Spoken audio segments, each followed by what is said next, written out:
you rank them, I mean, they're all fun. Thanksgiving week is special, and you're always going to remember it. And it was awesome to be able to close that week last week with the win on the road. You're always anticipating the first game. I mean, that's the most anticipated week of the year. But the one that I probably like more than anything is, and this really isn't just coach speak, but you know, it is the last one, senior day. You know, especially if you're in a situation where you can do some things that these seniors can really be proud of. You know, us going into trying to get our 10th win, you know, understand that's only happened, you know, what, 8 times in the last 125 years of Mountaineer football. So if you can get into where your seniors are going out the right way, you try to get a win, it's special for them, it means a lot to them. If you're playing in that game and you got a chance to do something that's pretty special, that's just an awesome way to close out the year. So excited about senior day this week. We got 21 seniors. Got 16 fifth-year seniors. 14 of these guys are starting. You know why are close to winning 10 games? That pretty much sums it up for you right there. Got a lot of guys that have been in the program for a long time. Means a lot to them. And a pretty good finish in the Big 12, and from a bowl perspective, get us into a really good bowl game as well. So Baylor's they're the same as they've been. You know, Coach Grove's gone in there. He's a tremendous football coach. He's a wonderful West Virginian that has a great history of getting guys to play well. Their offense looks the same. They're still putting up a bunch of yards. Now, it's not Xbox type numbers that it's been in the past, but it's still pretty dang good. We're still talking about a top 10 offense that's coming to town. That their rushing attack is as good as there is. Shock Linwood and this Williams kid, the Hasty kid, all those guys are great backs and shoot their averages, you know, right at 250 yards a game rushing. I think we rush the ball pretty good. Well, these guys are doing it better. So, you know, they're big up front, you know, and they're able to, you know, you got to cover the wideouts because you're looking at 3 or 4 NFL wideouts that are able to stretch the field and change the game at any time. So it's without a doubt our toughest test of the year. You know, they don't have you know, Seth Russell, who I got a lot of respect for. I think he's a great kid. He's overcame a lot. It's unfortunate that he got hurt a couple weeks ago. Wish him the very best moving forward. And they just plug another guy in. That's another big athletic guy that can sling the thing all over the place. So they're as good as they've been. Defensively, Phil Bennett still doing what he does. Outstanding football coach, got just a ton of experience at this level. You know, defensively, they've been developing players for 8 years. So last year they had some really take their overall body of work, and you got to look at it and you can say you got to say what are they capable of. Our job is to prepare our guys for what we think they're going to see. Go out and practice. I think we'll have a great week of practice. And be as prepared to play this game as we have all year to finish things off the right way. I do want to announce one thing. Permanent team captains. Because this is senior day, these 4 guys will be available after I'm done. We'll walk on Martinsburg. Is one of our better football players. Has been, he's played a lot over the last 3 years. Really proud of him. Tyler Orlowski. Don't need to really mention what he's accomplished throughout his 4-year career, but it's having an All-American to do what we do without him. He's the backbone of what we do. He's the hardest working kid I've ever seen. He's the best practice player I've ever seen. He has injuries, and you don't know he has injuries because he goes out and he practices his butt off every single day. And then Noble Nwakachu is 5th-year senior. Is that right, Tony? I think one of the 4 syllables. I'm trying to spell it. I'm just trying to spell it. I know I didn't say it right, but that's the only way I can even come close to getting anywhere close. His name's Noble.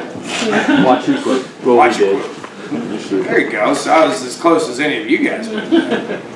But sort of luring them on the block. I mean, it probably means a little bit more to you. I don't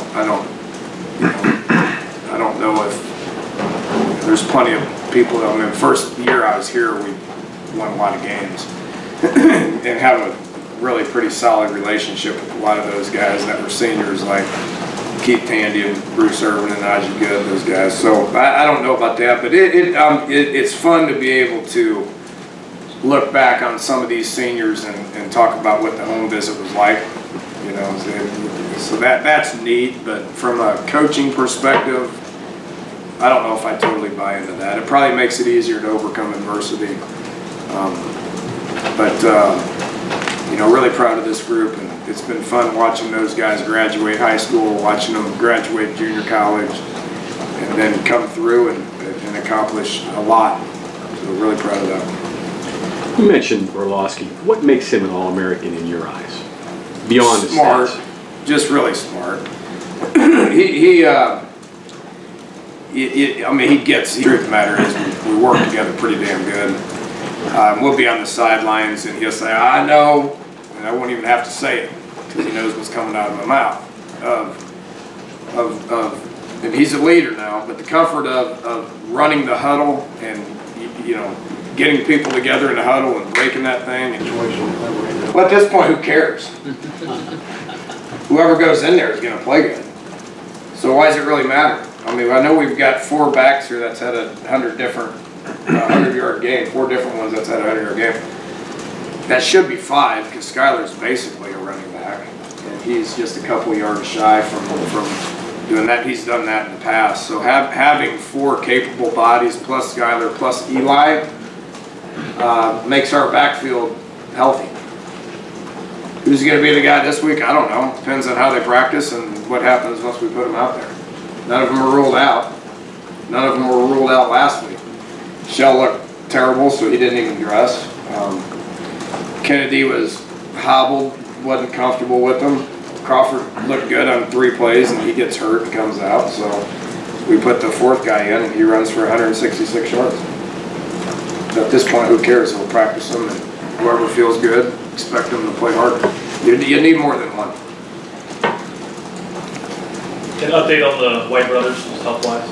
Yeah, Karan's out. He broke a lower leg. I think it's his tibia or his fibula. I don't know. It's one that breaks and you have surgery and you cast it, and he's out for 6 to 8 weeks. So he's done for the year.